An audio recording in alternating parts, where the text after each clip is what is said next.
Normally, when investigators walk into a crime scene, they look for a weapon and a motive. Right. But what if the weapon is an abstract concept and the victims are, well, literally the brightest minds on the planet? It's terrifying. It really is. I mean, we are looking at this global wave of elite physicists, brilliant scholars like Youngdong, David, and Hart, and they have all recently committed suicide, Yeah. leaving behind these chilling notes declaring one terrifying absolute.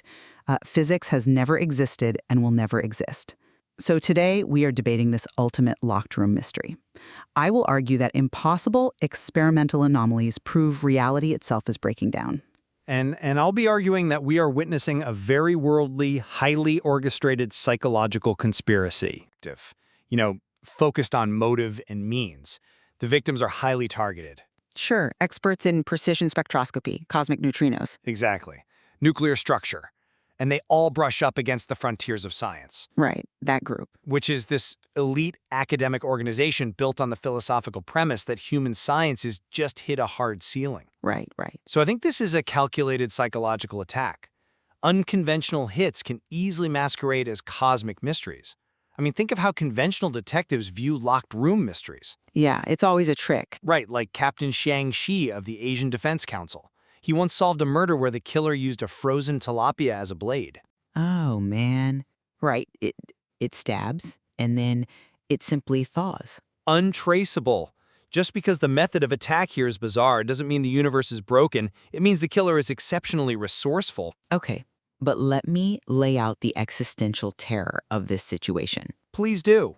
Because you talk about resourceful killers and sabotage, but you are completely ignoring the sheer scale of the anomaly.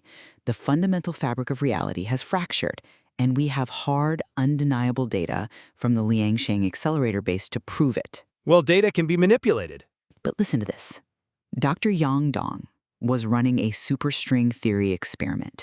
She received the collider test data 15 minutes before the proton collision even finished. Right, which sounds impossible. It is. Hacking a laptop is one thing, but pre-generating uncorrelated quantum data, that violates causality itself. Yeah. It is exactly like feeling the blistering shockwave of a bomb 15 minutes before the detonator is pressed. That is a wild image. But that's what happened. You cannot fake subatomic collision results before the collision occurs, unless the universe is no longer behaving rationally. See, that assumes the data she was looking at was genuinely generated by the universe. Okay. Let's look at the mechanics of the syntotron too.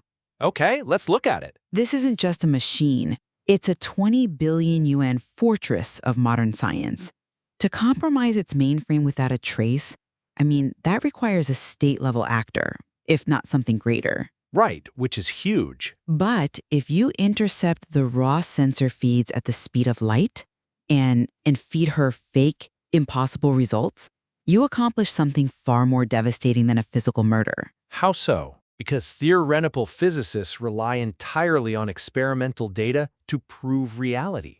If you blind their only eye into the quantum realm, their entire universe collapses. Wow. You destroy her empiricism. You destroy her religion, basically. It's a targeted hit on her sanity, not a fracture in space-time. But why only fundamental physicists? Like, if you were a state-level hacker trying to cause chaos, you would cripple power grids. Sure. Or financial sectors, military defense networks, right? Yeah. The casualties here are exclusively those studying the true underlying nature of reality.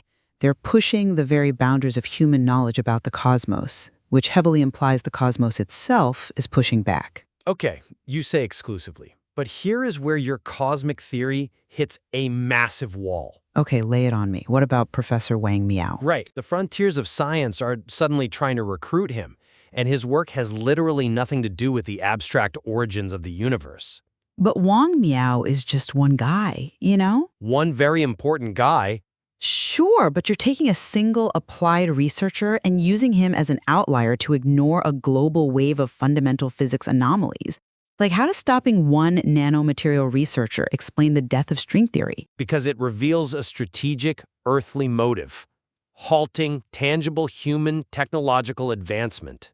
I see. Wang is developing nano-flying blades. It's a nanomaterial so incredibly thin and strong, it acts as an invisible molecular guillotine wire. You could slice a truck in half with it. Which is terrifying on its own. Right. He is building revolutionary practical technology. So by targeting both fundamental theorists and cutting-edge applied researchers, the perpetrators are locking down human progress across the board. Across all disciplines. Exactly. The conspiracy isn't just trying to break minds. It is trying to stop us from building the tools of the future. Okay, I mean, if they are pivoting to target applied technology like nanomaterials, it does fundamentally shift the threat profile. It really does. I'll give you that. So we are either facing a terrifying reality where cause and effect no longer exist, Yeah.